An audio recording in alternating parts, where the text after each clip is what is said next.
Bienvenidos a La Mente y sus cicatrices. Soy Pablo de Lorenzo, psicólogo experto en trauma y acoso. Hoy tengo el gran placer de estrenar estos episodios veraniegos de este año 2026 y vamos a tener durante todo agosto varios episodios, generalmente 2 por semana, miércoles y sábado, con los que hacer un poco más ameno este mes.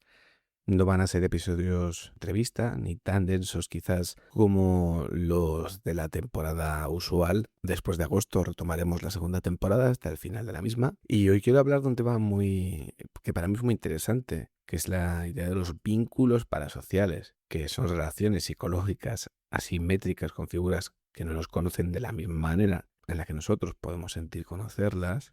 Y esto no es necesariamente patológico, pero tampoco es una relación equivalente a un vínculo real recíproco. Suele ser otra cosa. Es como una forma de relación mediada, unilateral o parcialmente unilateral y que tiene funciones emocionales importantes para la persona, pero también puede sustituir otras cosas, crear dependencias o deformar la percepción de una figura pública. Hay un montón de cosas aquí. Y para empezar, ¿qué es un vínculo parasocial? Pues es que este concepto de interacción parasocial ya tiene bastantes años. Fue formulado por Donald Horton y Richard Wall en el año 1956. Ha pasado tiempo para describir la intimidad a distancia que los espectadores podían sentir con figuras de los medios públicos como televisión, radio, y en su origen se pensaba pues eso, en la radio, la televisión, no había muchos medios más en esa época, pero ya el fenómeno, pues como os podéis imaginar, se ha ampliado muchísimo desde podcasts,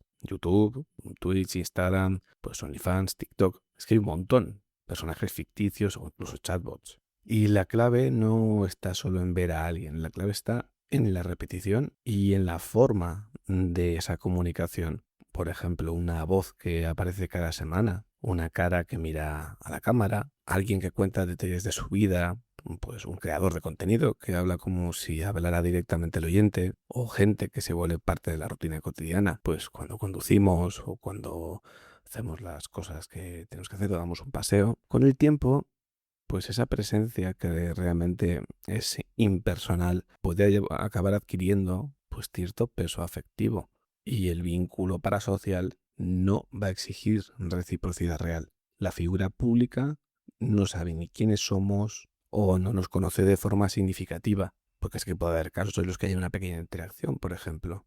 Sin embargo, para la persona que escucha o mira, algunas veces el vínculo puede sentirse bastante real o real del todo. Y aquí conviene que hagamos un matiz importante.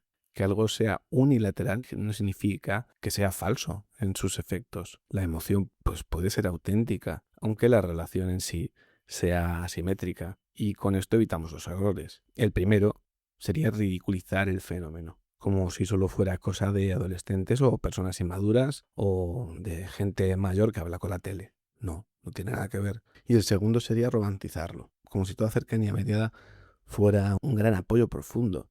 Desde mi punto de vista, la posición clínica y social más razonable es observar un poco qué función cumple y el coste para la persona que tiene. Y esto es que va a tener varias características principales. La primera va a ser la asimetría, y es que una parte siente familiaridad, cercanía, confianza, y la otra parte no tiene una relación equivalente. Puede haber respuestas pequeñas en redes, comentarios, likes o mensajes, sí. A veces los famosos o estas personas pueden responder, pero eso no convierte automáticamente en que el vínculo tenga la misma reciprocidad ni intensidad. La segunda es que hay una exposición repetida. Esta familiaridad aumenta cuando una persona aparece muchas veces en nuestra vida. También como característica tenemos la selección de la información. Aquí no conocemos a la persona completa, conocemos una versión que ha sido editada, es parcial, es performativa en el sentido de que está haciendo un papel o es profesional. A veces esa versión es honesta, pero sigue siendo incompleta aún así. Y la mente va a tender muchas veces, como con muchos sesgos, a rellenar huecos.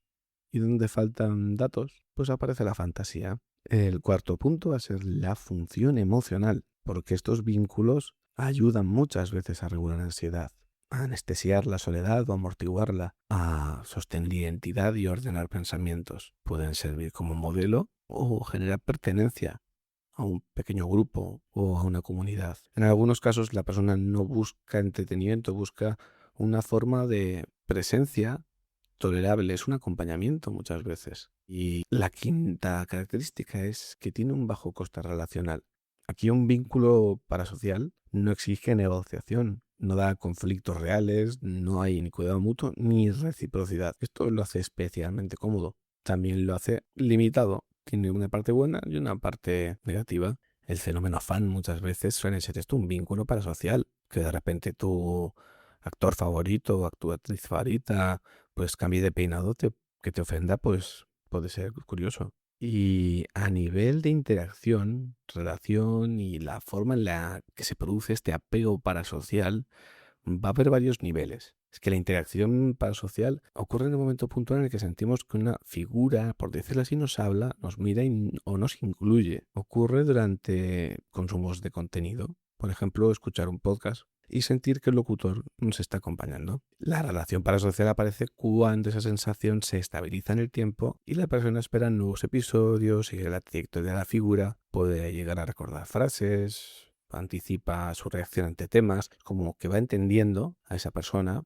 o siente que la entiende y empieza a incluirla en su vida mental de alguna manera. Y el apego parasocial sería una forma más intensa porque ya no hay solo familiaridad, sino búsqueda de proximidad, malestar cuando toma vacaciones o no está, necesidad de contacto mediado, sensación de pérdida si esa figura desaparece. Y no todo apego parasocial es patológico, pero exige un poco más de cuidado porque puede empezar a ocupar funciones que corresponderían a relaciones recíprocas del día a día. Y en redes sociales esta frontera incluso se ha vuelto más ambigua aún, porque un creador puede responder a un comentario, dar me gusta o mencionar a un seguidor, abrir directos, sí, pero esto crea relaciones de una cara y media. No son completamente unilaterales, pero tampoco son simétricas. Es una ambigüedad que realmente aumenta el poder emocional del fenómeno, porque aunque no llegue a dar una simetría, da como una ilusión. Todo esto, por curioso y raro que parezca, tiene unas bases psicológicas bastante potentes. Los vínculos parasociales se van a apoyar en mecanismos psicológicos totalmente normales. O sea, no hace falta explicaciones extravagantes ni estamos ante un fenómeno súper extraño, porque nuestro cerebro que ha evolucionado de forma social está preparado para reconocer caras, voces, patrones, signos de disponibilidad, y cuando una figura aparece de forma repetida y comunica de forma directa, nuestro sistema interno social responde y también se apoyan en el apego. Las personas buscamos figuras que nos aporten calma y orientación o que nos validen o nos den seguridad. Es que eso es algo natural. Y si estas funciones no están completamente disponibles en el entorno normal de la persona, o aunque estén incluso, una voz pública puede ocupar parte de ese espacio. No sustituye por completo un vínculo real, pero puede funcionar como un soporte parcial, un apoyo.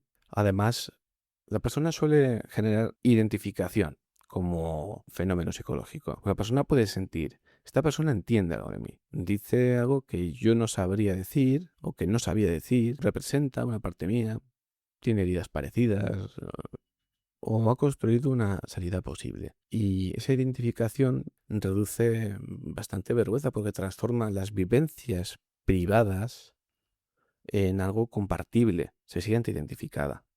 Otro mecanismo importante también va a ser aquí la proyección. La persona no solo va a recibir información, coloca en esa figura, en ese vínculo parasocial, deseos, necesidades y fantasías. Puede llegar a imaginar que esa figura sería comprensiva, leal, y algunas proyecciones son benignas, pero otras pueden ser demasiado rígidas, porque como hemos dicho, solo tenemos una visión sesgada de esos vínculos. Y también está la regulación emocional que generan. Algunas personas no siguen a ciertos creadores por un interés intelectual en sí mismo, sino porque la presencia, aunque sea verbal, les baja la activación.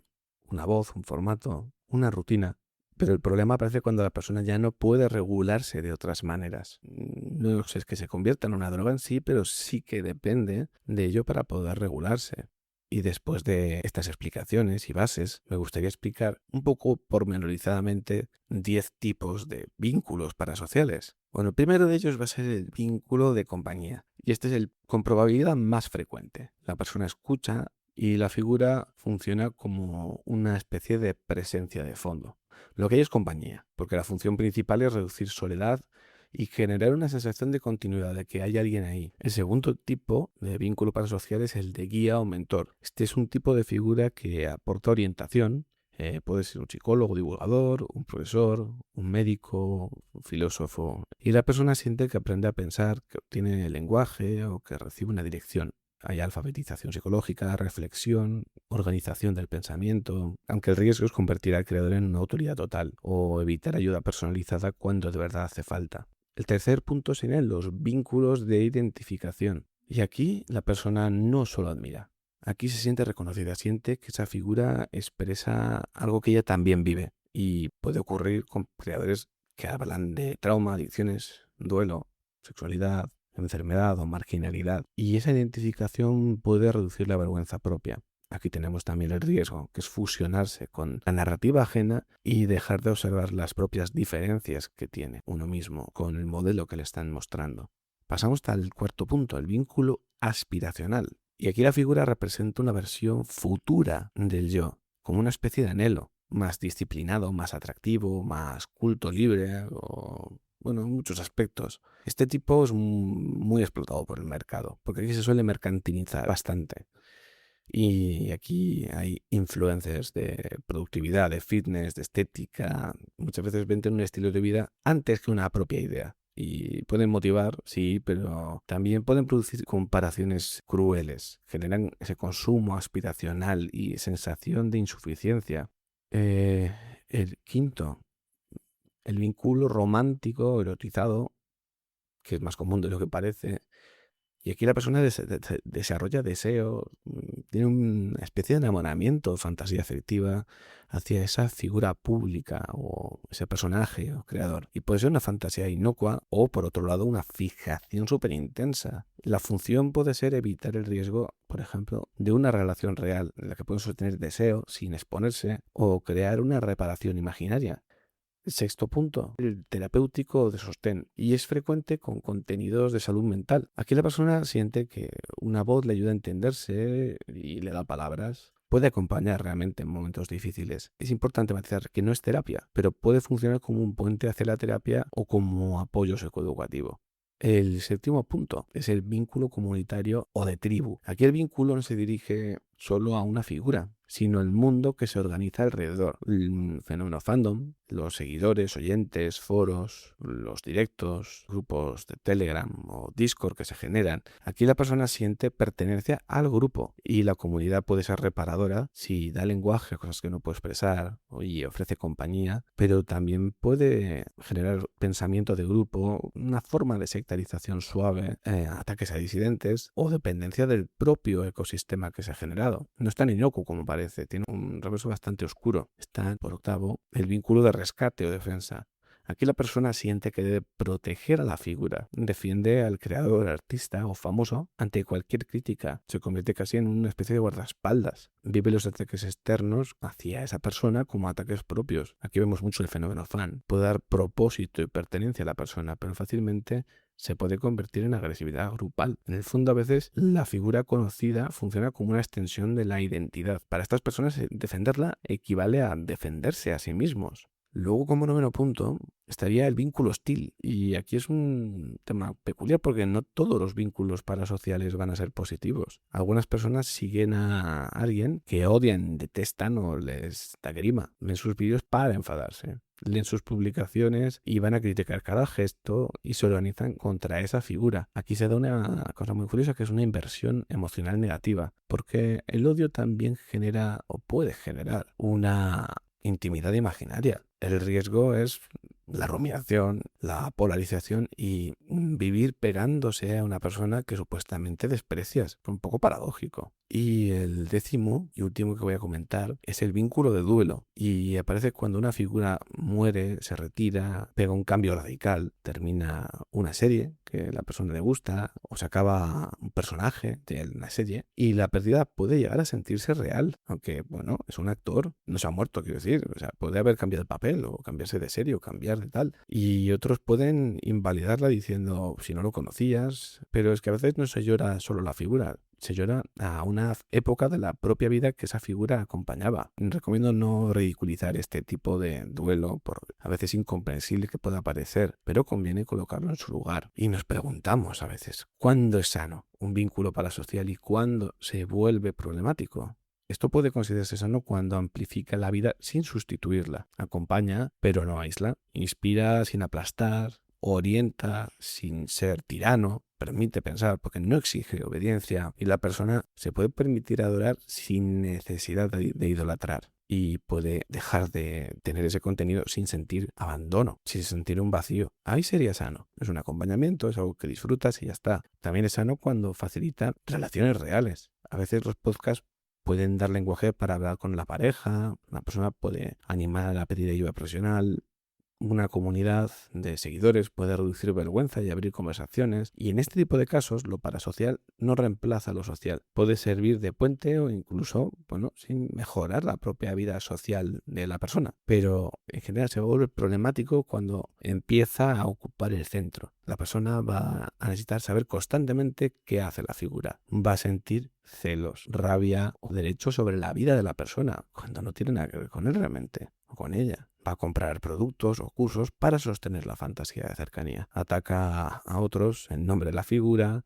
y usa ese vínculo para evitar relaciones recíprocas. Aquí vemos que están pasando cosas que no son muy coherentes y ya rozan lo que es una idealización. Otro indicador es la pérdida de realidad. La persona confunde sentirse interpelada o verse vista o sentirse vista con ser conocida realmente. Confunde una comunicación pública con una comunicación personal. Incluso se llega a creer que la persona tiene una obligación emocional específica hacia ella. También hay un riesgo cuando se combina con vulnerabilidad clínica. En situaciones, por ejemplo, de soledad extrema o trauma de apego, erotomanía o tendencias paranoides. Es que hay un montón de situaciones en las que esto puede ser más problemático. En estos casos, el vínculo parasocial puede convertirse en algo que organiza de forma muy potente la fantasía, la regulación y el conflicto hasta convertirlo casi en algo problemático. Como antes comentaba, que la voz humana regula, tiene ritmo, respiración,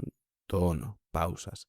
Y una voz repetida puede convertirse en una presencia muy familiar. En salud mental esto puede ser especialmente intenso, porque quien está mal, quien está confundido, avergonzado, puede encontrar en un podcast algo que todavía no puede buscar en otro lugar, lo que son palabras, o encontrar un sentido, algo que le está pasando y no había encontrado en ningún lado, porque en general la gente no sabe muchas cosas de contenido específico, no es algo que aparezca en el telediario ni que aparezca en las conversaciones de sobremesa de forma normal, y la persona puede descubrir que lo que le ocurre tiene nombre, y es que es verdad, existe nombre para casi todo lo que nos pasa. La persona puede escuchar sobre trauma, adicción, ansiedad, vínculos destructivos, notar que hay un mapa, y es lo que decía, que esto no convierte el podcast en tratamiento. Un podcast no evalúa riesgos porque no conoce la historia completa de la persona. Por eso a veces suelo decir, si estáis muy mal, 1, 2, pero aún así puede tener valor comunitario, reducir el estigma, acompañar. Para mí, la labor que llevo haciendo con vosotros, oyentes, pues es algo muy agradable y me gusta. Aunque sí que es cierto que exige responsabilidad la generación de estos vínculos parasociales, que no todos son vínculos parasociales. Desde un lugar de salud mental requiere, como digo, responsabilidad porque no puedo prometer curas, ni exagerar autoridad, ni fomentar dependencias o hablar como si cada oyente fuese un paciente mío. Porque un paciente yo lo trato de forma individualizada y es diferente. Y desde un punto de vista, mi posición ética es que yo puedo acompañar con ideas, pero no poseo el caso particular. Puedo daros lenguaje, pero no una verdad total sobre la vida. ni siquiera yo la sé. Intento encontrarla o intento buscarla constantemente. Y bueno, aquí aparece también un punto importante, que es cómo afecta en la intimidad, de la economía de la intimidad, de cómo la gestionamos. Porque los vínculos parasociales también son un fenómeno económico, no solo psicológico. Muchas plataformas monetizan esa atención, monetizan esa cercanía y esa repetición. La intimidad se va a convertir en producto, pues tipo OnlyFans. Se venden suscripciones, directos, membresías, cosas personalizadas, contenido exclusivo o accesos a comunidades.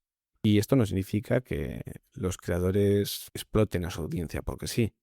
Hay gente honesta y comunidades valiosas, pero el sistema va a premiar la disponibilidad continua. Y es una trampa porque cuanto más cercano e íntimo parece el vínculo, más fuerte puede ser la lealtad. Aunque siga siendo un vínculo parasocial, aunque no sea una relación simétrica realmente. En este contexto, la audiencia debe preguntarse: ¿qué estoy recibiendo? ¿Qué estoy pagando? ¿Qué espero de estas personas o de esa persona? ¿Y qué parte de mi vida ocupa el vínculo? La pregunta no es culpabilizar a las personas que seguís contenidos de pago ni nada por el estilo, sino que pretende devolver un poco de perspectiva, porque una relación unilateral puede ser emocionalmente real, pero sigue necesitando límites, incluso para la propia persona. ¿Y qué función puede cumplir un vínculo así en mi vida? Pues acompaña, calma, orienta, puede organizar la pertenencia, puede permitir odiar, canalizar, puede ayudar a dormir o evitar algo. No todo son cosas negativas. Otra pregunta es si el vínculo amplía la vida o la estrecha. La pregunta que uno tiene que hacerse es si después de consumir ese contenido uno se siente más capaz de vivir, hablar, o al revés, se queda más encerrado, más comparado, más activado emocionalmente, pero para mal en general, o dependiente de más dosis de ese contenido. También la persona puede preguntarse: ¿estoy confundiendo familiaridad con conocimiento? ¿Qué sé realmente de esta persona? ¿Qué parte estoy suponiendo? ¿Y qué imagen estoy completando yo? Otra pregunta que podemos hacernos: ¿qué pasaría si esta figura cambiara? Si dejara de publicar o cometiera errores. ¿Lo podría tolerar como una realidad humana o se derrumbaría una parte importante de mi regulación? Eso denotaría dependencia, obviamente. Última pregunta que lanza la idea: ¿qué vínculos recíprocos estoy cuidando, más allá de los vínculos parasociales? Porque la prueba de salud no es no tener vínculos parasociales. La prueba es que no sustituyan por completo una vida relacional no parasocial. Y bueno, después de estas pequeñas reflexiones y empezar estos especiales de agosto de 2026, comentar que vivimos en un mundo muy complejo y esto ya no es una rareza marginal ni un fenómeno extraño. Vivimos rodeados de voces, caras y personajes que entran en nuestra rutina con una frecuencia que antes pues solo estaba reservada a personas cercanas, bueno, o la tele, la radio antes, pero sobre todo a personas cercanas. Muchas veces ese vínculo cumple una función: acompaña, da, guía, pero tampoco conviene negar ciertos riesgos. Una relación unilateral puede volverse demasiado central, puede generar un fenómeno fan muy bestia y puede hacer idealizaciones que, bueno, lleguen a ser peligrosas para la persona que idealiza y para el propio creador. Yo diría que hasta ChatGPT puede ser un vínculo parasocial, aunque bueno, con distintivos. Y la tarea aquí no es eliminar estos vínculos, es entenderlos, saber qué buscamos en ellos, qué nos dan, qué nos quitan y qué parte de nuestra vida están ocupando. Porque en un mundo lleno de intimidad que está mediatizadísima, conservar esa lucidez ya es, en cierta forma, salud mental. Hasta aquí llega este primer episodio de agosto 2026. Bienvenidos a este tórrido mes y voy a intentar pues que sea un poco más ameno, con temas un poco más livianos que los que generalmente suelo tratar de trauma, y me meteré un poco más en curiosidades y bueno, temas que me gustan. Hasta aquí llega el episodio de hoy. Recordaros que tenéis el correo electrónico lamentesysuscicatrices@gmail.com para cualquier duda, curiosidad o consulta de tema. Muchas gracias por escuchar, por estar ahí y nos vemos en el próximo episodio.